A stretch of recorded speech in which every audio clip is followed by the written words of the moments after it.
ऐनक के बगैर जो सामने लिखा हुआ उर्दू ना पढ़ सके वो दिल के हाल जाने का। कहानियां करानियां बंद करो।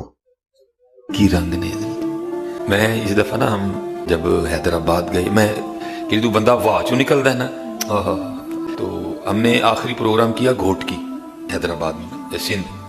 ये बिल्कुल ये तकरीबन पंजाब के बॉर्डर के पास आ जाता है, सादकाबाद के करीब घोट की। तो फिर रात हम घोट की ठहरे, तो सुबह हमारी फिर जो है ना वो कराची के लिए वापसी थी। हमने रात को हैदराबाद में एक प्रोग्राम करके फिर हमने इस्लामाबाद आना था। तो वो जब हम निकले ना तो वो घोट की कोई उधर रास्ते में कोई चाय की दुकान है जहाँ गुड़ की चाय मिलती है।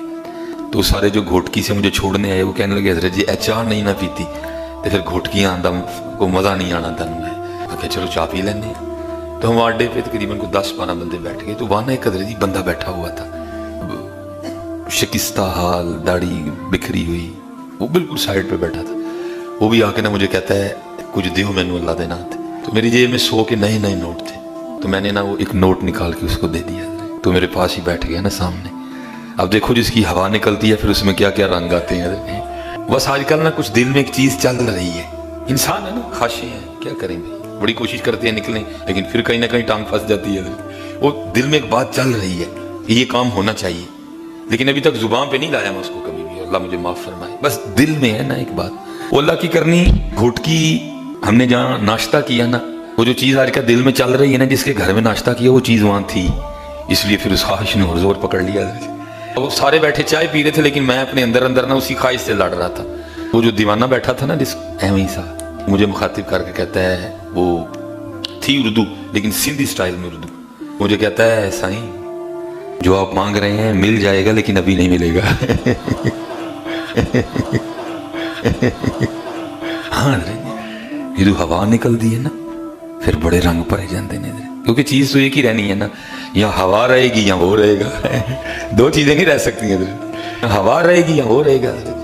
पहले मैं था हरी नाही, पहले मैं था हरी नाही, अब हरी है मैं नाही। हाँ एक ही रहना है, या वो रहेगा या मैं रहूंगा, दो नहीं रह सकते, रहना एक नहीं है। और वो था जो मैं से निकल चुका था, फिर उसमें रंग भरे गए, मेरे कान खड़े हो गए, ये क्या कह रहे हैं, क्योंकि किसी को तो नहीं पता था क्या मामला है।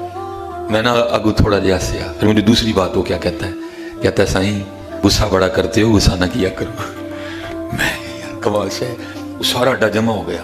वो कहने लगे जी हमें को 15-20 साल हो गए हैं इसको यहाँ देखे, आप पहले बंदे हैं जिससे इसने बात की है, ये कभी किसी से बात नहीं करता है, ये सारा दिन यहाँ खामोश बैठा, आप पहले बंदे हैं तो जिससे इसने बात की। मैं देख के हैरान रह गया हजरत, जिसको लोग बज़ाहिर दीवाना पागल साईं लोग समझते हैं, उसमें कितने रंग हैं हजरत। और रंग इसलिए थे हजरत कि उसमें हवा नहीं थी हजरत, उसमें हवा नहीं थी। इस हवा से बचो हजरत, ये हवा बंदे को तबाह कर देती है। वो फिर आगे उसने एक और बड़ी मज़ेदार बात की, कहता है साईं मेरी भी दुआ करो। मैं कादी दुआ, साईं कादी दुआ करे तेरे, कहता मैंने लाल शहबाज कलंदर जाना है। तो मैंने कहा गाड़ी खड़ी है, चलो मेरे साथ मेरी गाड़ी। कहता नहीं, लाल शहबाज के पास जाना है, जाना भी मैंने लाल गाड़ी में है। वो एक बंदा बैठा था तो वो कहता जी मेरे को लाल गड्डी है। मैं चुप कर, तेनू नहीं पता वो लाल गड्डी केड़ी कहन दिया था, वो केड़ी लाल गड्डी कहन दिया था। उसका नाम था शेर मोहम्मद, का नाम था शेर मोहम्मद, फकीर शेर मोहम्मद। मैंने मुझे कहता है अपना जो है ना नंबर दो मुझे, तो मैं ज़रा गुरेज करता हूँ, फिर बड़ी मुश्किल बन जाती है हमारे लिए। तो मैंने उसको कहा कि मेरे साथ मेरे ब्रदर इन लॉ थे अरसलान भाई, मैंने उनको कहा दो नंबर इसको। नंबर उसको देते हुए ना मैं दिल में ख्याल कर रहा था, मैं नंबर तो मैं तेनों दे छड़िया, मैं केड़ा तेरा फ़ोन चुकना है। वो फिर आगे से मुझे पता क्या कहता है, साईं हम तो याराना लगाते हैं लेकिन लोग नहीं लगाते। मैं बच के ही रहो, एक वक्री शायद है। उन्होंने कहता साईं हम तो याराना लगाते हैं लोग नहीं लगाते। झूठ अपनी तरफ से चीजें बना बना के मार्केट में फेंकते हैं और लोगों को जो है ना वो अपने बुजुर्गों का फिर असीर किया हुआ है कि जी हमारे बुजुर्ग तो ये कर लेते थे, तो वो कर लेते थे, तो ये कर लेते थे। इस तरह की तालीमात ये लोग पब्लिक के अंदर मशहूर कर रहे होते हैं और नीचे लोग सुभान अल्लाह पढ़ रहे हैं। इससे आप अंदाजा लगाएं कि इनके ऑडियंस कितना अपना दिमाग इस्तेमाल करते हैं। ऐसे नहीं होता मेरे भाई। सहाबा इकराम का स्टेटस मैं आपको बताऊं, सही बुखारी में हदीस है, नबी इस्लाम का एक गुलाम था मिदअम, جو آپ علیہ السلام کی سواری کا کجاوا کسا کرتا تھا، خیبر کے موقع پر ایک نامعلوم تیر اسے لگا، وہ شہید ہو گیا۔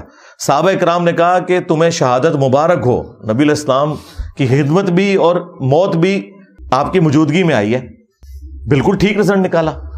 لیکن نبی علیہ السلام نے پتہ کیا فرمایا؟ آپ نے فرمایا تم اسے شہادت مبارک کہہ رہے ہو، حالانکہ میں نے دیکھا ہے کہ اس نے مال غنیمت کی ایک چادر چوری کی تھی جو اللہ تعالیٰ نے آگ کی بنا کے اس کے اوپر ڈال دی ہے۔ صحابہ کرام کو تو سامنے میت کے اوپر کوئی چادر نظر نہیں آئی، ان کے بزرگوں کو نظر آتا ہے جی قبر کے اندر کون نماز پڑھ رہا ہے، کوڑ مارے اور نماز، اور ہم تو تیار بیٹھے ہیں پکڑنے کے لیے، تھوڑی نہ ہو تب بھی ہم پکڑ لیتے ہیں، جب کوئی اتنی چھوڑ کے جائے تو ویسے پکڑی جائے گی۔ تو صحابہ کرام اپنے گھروں کی طرف دوڑے، اگر کسی نے غلطی سے بھی کوئی ایک رسی کا ٹکڑا بھی اٹھایا تھا نا، یہ سمجھ کے کہ اس کی کیا ورت ہے، لا کے مال غنیمت میں جمع کروایا کہ اس کی وجہ سے ہماری پکڑ نہ ہو جائے۔ پھر بخاری مسلم میں حدیث موجود ہے کہ نبی علیہ السلام دو قبروں کے پاس سے گزرے تو رک گئے۔ صحابہ کرام نے کہا یا رسول اللہ آپ کیوں رکے ہیں؟ فرمایا دو قبر والوں کو عذاب ہو رہا ہے۔ صحابہ کرام کو تو نہیں قبر کا عذاب نظر آیا، ان کے بزرگوں کو کشف القبور ہوتا ہے، جی آخرت کا بتا دینا، اور چھڑ دو آخرت کا 10 دن دینا۔ یہ دیکھ کے نا، دیکھ کے میری میکینیکل انجینئرنگ کا ایک فارمولہ نہیں پڑھ سکتے، سمجھانا تو دور کی بات ہے جب تک انہوں نے سیکھا نہ ہو کہانیاں۔ اور دیکھیں یہ باپا جانی جو ہے نا، کئی بار درس دیتے ہوئے نا اینک لگائی ہوتی ہے انہوں نے، اور جو لوگوں کے دلوں کے حال جانتے ہیں وہ سامنے پیڈ سے پڑھنے کے لیے ان کو اینک لگانی پڑتی ہے، اور زوم کر لیا کرو اینج کر کے، کم از کم انجینئر صاحب دے فتوے تو بچ جاؤ۔ اینک کے بغیر جو سامنے لکھا ہوا اردو نہ پڑھ سکے وہ دل کے حال جانے گا۔ کہانیاں کرانیاں بند کرو، جھوٹ اپنی طرف سے چیزیں بنا بنا کے مارکیٹ میں پھینکتے ہیں، اور لوگوں کو جو ہے نا وہ اپنے بزرگوں کا پھر اسیر کیا ہوا ہے کہ جی ہمارے بزرگ تو یہ کر لیتے تھے، تو وہ کر لیتے تھے، تو یہ کر لیتے تھے۔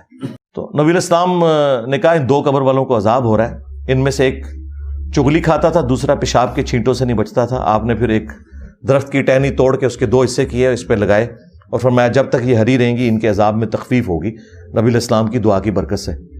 پھر مسلم شریف میں حدیث ہے، نبی علیہ السلام نے فرمایا کہ میں نے ارادہ کیا کہ میں اللہ سے دعا کروں کہ تمہیں عذاب قبر سنوا دے، دیکھ تو کوئی سکتا ہی نہیں، لیکن پھر میں اپنے اس ارادے سے پیچھے ہٹ گیا، مجھے خدشہ ہوا کہ تم اگر عذاب قبر سن لو تو اپنے مردوں کو دفنانا ہی چھوڑ دو گے، اتنا خوف کھا جاؤ گے۔ صحابہ کرام کو تو عذاب قبر دیکھنا تو دور کی بات، نبی علیہ السلام کہتے ہیں تمہیں تو سنوایا بھی نہیں جائے گا، اور یہ لوگ اپنے بزرگوں کے بارے میں کلیم کرتے ہیں۔ سب کہانیاں بنائی ہوئی ہیں، جھوٹ ہے، جھوٹ بولو اور بولو، بولتے جاؤ، اسی لپیٹتے جاؤں گے تھوڑی اینڈ ریڈی نے گچھی انہوں آگ لا دیں گے قرآن و سنت کے دلائل سامنے رکھ کے۔ یہ بنائی ہوئی ہے، جھوٹ پہ جھوٹ بولتے جاتے ہیں۔ تو یہ وہ تعلیمات میں آپ کو بتا رہا ہوں موٹی موٹی جو ان کے کلیم ہیں۔